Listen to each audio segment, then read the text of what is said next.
നിർത്തണം എരപ്പാളികളെ. നിന്റെയൊക്കെ ശബ്ദം പൊങ്ങിയാൽ രോമത്തിന് കൊള്ളുകയല്ലേ. നന്ദഗോപാൽമാരാർക്ക് വിലയിടാൻ അങ്ങ് തലസ്ഥാനത്ത് ദില്ലിയിലും ഒരുപാട് ക്ണാപ്പന്മാർ ശ്രമിച്ചു നോക്കിയതാ. നാസിക്കിലെ റിസർവ് ബാങ്കിന്റെ നോട്ടടിക്കുന്ന പ്രസ് ഉണ്ടല്ലോ, കമ്മട്ടം, അതെടുത്തോണ്ട് വന്ന് തുലാഭാരം തൂക്കിയാലും മാരാരിരിക്കുന്ന തട്ട് താണു തന്നെ ഇരിക്കും. മലയാളത്തിന്റെ മഹാനടൻ മമ്മൂട്ടിക്കെതിരെ സൈബർ ആക്രമണം.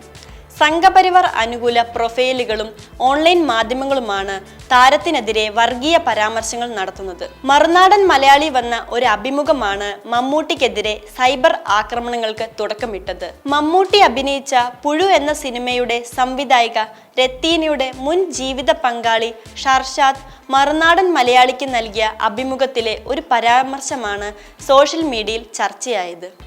ജാതി രാഷ്ട്രീയത്തിനെതിരെ ശക്തമായി സംസാരിച്ച സിനിമയായിരുന്നു പുഴു. ഇത്തരത്തിലൊരു സിനിമ ചെയ്യാൻ മമ്മൂട്ടി അങ്ങോട്ട് ആവശ്യപ്പെടുകയായിരുന്നു എന്നാണ് ഷർഷാദ് പറഞ്ഞത്. ഹൈന്ദവരെ മോശക്കാരാക്കാൻ വേണ്ടി മമ്മൂട്ടി മനഃപൂർവ്വം ചെയ്ത സിനിമയാണ് പുഴുവെന്ന തരത്തിൽ സംഘപരിവാർ അനുകൂല പ്രൊഫൈലുകൾ പിന്നീട് വർഗീയ പ്രചാരണം നടത്തുകയായിരുന്നു. മമ്മൂട്ടി വെറും മുഹമ്മദ് കുട്ടി മാത്രമാണെന്നും മമ്മൂട്ടിയുടെ മകൻ ദുൽഖർ സൽമാന്റെയും സിനിമകൾ കാണരുതെന്നും സംഘപരിവാർ അനുകൂലികൾ ആഹ്വാനം ചെയ്തിട്ടുണ്ട്. മമ്മൂട്ടിയെ ഇസ്ലാമിസ്റ്റായി ചിത്രീകരിച്ച് നിരവധി പോസ്റ്റുകൾ സോഷ്യൽ മീഡിയയിൽ വന്നിട്ടുണ്ട്. വരാനിരിക്കുന്ന മമ്മൂട്ടി ചിത്രം ടർബോ ബഹിഷ്കരിക്കാനും സോഷ്യൽ മീഡിയയിൽ സംഘപരിവാർ പ്രൊഫൈലുകൾ ആഹ്വാനം ചെയ്തിട്ടുണ്ട്.